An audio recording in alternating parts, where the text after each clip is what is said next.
So some of the poems that I've written appear to me like that.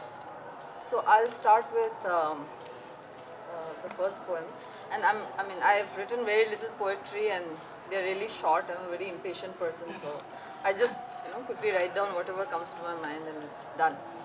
So this is called the Lone Wolf Song. Um, this was, the inspiration for this poem was I was standing outside, and it was a bright full moon, and to me the moon always appears white when the sky is very clear, um, and not silver as is written in a lot of poems. So I love nature, and I feel like the and wolves are especially animals that are known to be single, and they roam around by themselves according to their wishes where they want to go. So that's what inspired this. White is the moon, white is the snow, white is the fur that glistens and glows. White is the river, white are the woods, whereupon a lone wolf sings, a lone wolf song. Sad with yearning, the song mourns a million years of lonely white moons. Deep are the desires, strange is the night, while white moons haunt. Yet, how lovely is the white! White is the fur that glistens and glows, white is the moon, and white is the stone.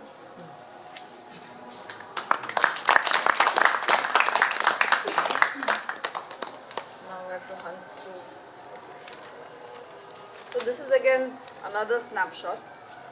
I was watching this.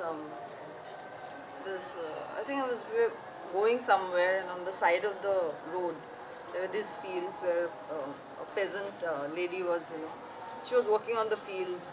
So काफी dusty और वैसे हो गए थे, and then there was a well, and you could see that that's where they were all having a bath. So this poem was inspired by that that moment. It's just called The Bathing Lady.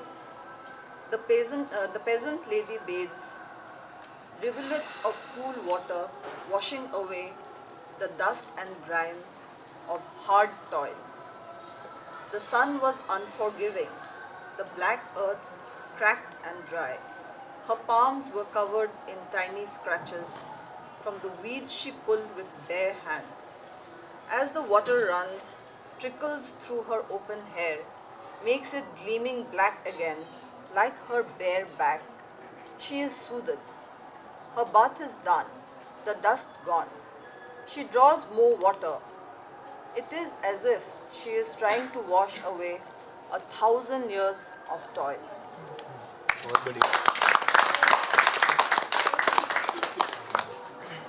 And this last one, maybe I think I must have written only 3 poems in my entire life. So this last one again is about nature. So I grew up in Assam, in Guwahati, and where my home is, there used to be a beautiful stream, piche, just ghar ke piche.